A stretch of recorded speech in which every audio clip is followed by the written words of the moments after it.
today? Okay, I'm going to be honest really quick. So here's the thing. I've always wanted to play football. And so I finally figured out how to do a background of a football field. So it kind of looks like I'm playing football. And secondly, I got my hair done today. I got my hair done and it's curled. And I was like, this is a perfect time to record this video for the AFC West. So here we go.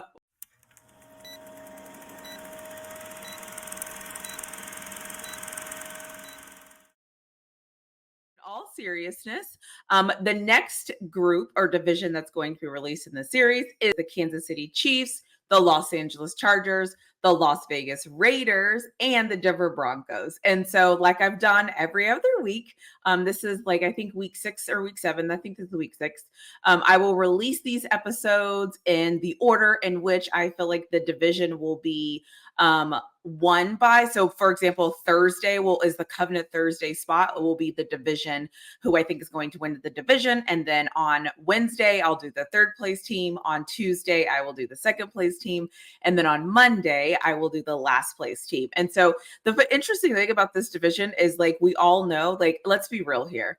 I would be an idiot not to pick the Chiefs to win this division. I would actually like that's just doesn't even sound like a smart thing to do. So obviously the Chiefs are probably most likely going to be on Thursday. But the other 3 teams, this division is interesting. I don't even know what's going to happen. I think that as I was looking at trying to like figure out what I'm going to do, how I'm going to do it, what makes most sense, the only thing I know for sure is the only quarterback I really believe in that has been there the longest that I have faith in is the Chargers quarterback. But they have a new head coach. So I don't really know how I'm going to list out these teams. I don't really know what's going to happen. I've uploaded all of them, but I have no idea what I'm going to release first, second, or third. So stay tuned. You'll be just as surprised as I am. But as always, here is the sneak peek of all of the teams, of all the people that I talked to. So please enjoy this sneak peek. Arm. I think he's super athletic. He seems like a cool guy. So I'm just kind of curious to see like how that works out because I think I can see it, but I also could be crazy. But it feels like a really good fit for Harbaugh. Yeah, absolutely. And that's what we're hoping for. And it might not seem the way that folks think. You can even see how he built it out in the draft. He didn't he had the opportunity to take the number 2 wide receiver, and that's the big sexy pick. But what did he do? He decided to get the best offensive lineman in the draft. To protect Herbert. Now, Herbert in the last few years has not had an offensive line. He has been the guy, and he has had to work 10 times harder, I feel, than a lot of other folks to make plays, to extend drives. He was one of the most sacked quarterbacks, or they had a lot more QB pressures. I'm sorry, I believe it was most QB pressures, but least sacks. That ratio somewhere around there, where he's just trying to extend plays. His athleticism, yeah, that's what I'm saying. I think his athleticism. I don't think we talk about it enough. And I think it's one of those things like if you love that pick as well. More of a physical kind of actually reminds me a lot of Snead. Snead's traits and measurables. Because Snead was actually a safety coming out his last year. He played corner, but in his later years at Louisiana Tech, if I'm not mistaken, he was playing safety. So kind of got a new mold with Snead, physical, got good, good measurables, good times, good, just good overall traits, you know what I'm saying, with a 4th round pick. The guy at Penn State, I think that's insurance plan for we got who coming up for a deal out of Oklahoma. What's his name? I forget his name.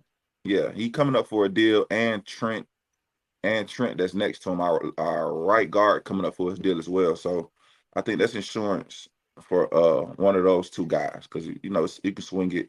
But I'm thinking we'll keep Trent and maybe let dude walk, but I don't know, because we still got Joe Toney. We just gave Joe Toney a bunch of money a couple years ago.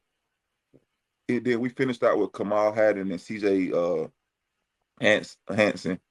Really not too familiar with the 7th round pick, Kamal Haddon. Like him, formerly went to Auburn, transferred to Tennessee. I think that's the guy that got in a fight with the dude at Florida on the field that one year. So got a lot of attitude. So I'll take. Oh, is that who that is? Yeah, I think that's dude. Okay. And Andy Reid loves those guys. Yeah, man. You know, red flag, checkered guy. Bring them on, Andy. Come on, Big Red. So I love it. It's hard not to love a draft, I guess, here in May, but I really loved. I just didn't feel like they overthought this whole thing. And I think George Payton, he's been the GM here for a while now, and I think he's a better GM working with a head coach like Sean Payton to help Sean Payton bring forth his vision to the team rather than where George Payton has been in the past, bringing in his own head coach, such as Nathaniel Hackett, something like that, where he's been more so like setting the vision as a whole. Got it. Okay. If that makes sense. Yeah. And sometimes with these guys who have the scouting backgrounds, they tend to kind of reach for these guys. It's like, oh man, my scouting eye, I found this guy as a diamond in the rough. Some of those picks we've had that haven't hit, I felt like have been massive reaches at different points throughout our last few drafts. But I think things have worked really well.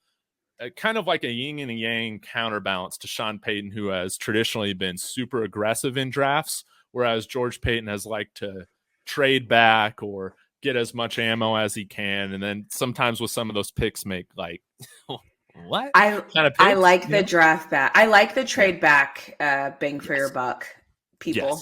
Those are my people. that's how I traditionally like it as well, but we just have I mean, right, let's be honest. We all know what the elephant in the room is when it comes to the Las Vegas Raiders. And that's quarterback play. It's quarterback play. It's the quarterback. It's the offense in general. It's a tough scenario because first and foremost, everybody needs to understand Turf, the Ultimate Raider Fan 32, is an avid Aiden O'Connell fan. AOC is my guy. Okay. The amount of times he sees as much as I rave, and he'll be giving me a check. It's that bad. Yep. Okay. That's your guy. Okay. I'm on the bandwagon for a lot of reasons. And I'll just give the brief. If you look at this first game, coming in, being thrown into the fire. Who was his first game against? Do you know? He got the Chargers. Okay. It was ugly. It was good. Okay. Not good at all.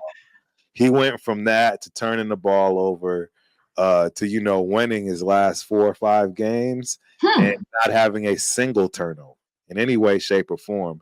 He didn't win us any games, but he didn't lose us any games. Listen, so you can see the progression just in 8 games. Okay. He's a smart kid. He's got a record that the thing that makes this division so interesting, at least for me, and what I'm looking for is I am so interested to see what the Raiders do this year. I mean, I think the Raiders do need a quarterback. I just don't think that they have fulfilled the quarterback position, but they almost have everything else. And I think when you look at the Raiders, they have good things going for them. I think the problem with the Raiders is I just don't know. It's like I'm not ready to jump yet. I don't know. And then they're in the Chiefs division, but they always play the Chiefs tough. So I just don't know what to really do with them. And then there's the Chargers. And again, it's like, quarterback has been there consistently, but then you have a new head coach. So I know Harbaugh has coached in the NFL before, so it's not going to be new for him. But it's going to be interesting to see like what he does and how he does that. And then you have the Denver Broncos. I will always thank the Denver Broncos for overpaying Wilson and sending Wilson to my Steelers. But I don't really know. I guess they didn't technically send Wilson to the Steelers, but you know what I'm saying. So I just don't really know what I'm going to get out of them. I don't really know how their quarterback is going to play. I know what Sean Payton's going to do, I think. And maybe I really don't know what to think because I'm not really sure that I believe in Sean Payton, which I know a lot of people will have problems with. And then the other thing is just the Chiefs. I don't even need to say anything about the Chiefs. It just is what it is. Whatever. I always accuse people of like hating on the Chiefs and talking about the Chiefs, but really maybe it's me. Maybe I'm the hater that's always talking about the Chiefs. But I always just say whenever you're at the top of the mountain, everyone's always going to talk about you. And if they're not talking about you, when you're on the top of the mountain, they aren't paying attention. But I'll just leave that where it is. But as always, please make sure that all the people that you see in the description, that you go to their shows or you go to their Twitter or their YouTubes or wherever they have me at in the description, that you go support them because they were gracious enough with me. Also, the videos release Monday through Thursday, so please turn your notification bells on so that you know when they release. I am doing at least one video a week of my own content just because I think it's cool to like have content that I pre-recorded that's going to be released. And also remember, I've said this before, I'll continue to say this until the series is over. Some of these episodes have been released before, or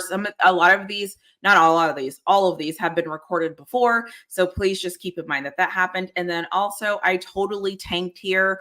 I did not do the right audio for my Raiders interview. And that should tell you everything you need to know, is that my Raiders interview was actually either my third or fourth interview that I had done. So my Raiders interview is pretty early along this process. So the audio not being great, you can blame it on me. Obviously, it's my audio that's not working, that sounds echoey because it's coming from my speakers in my computer.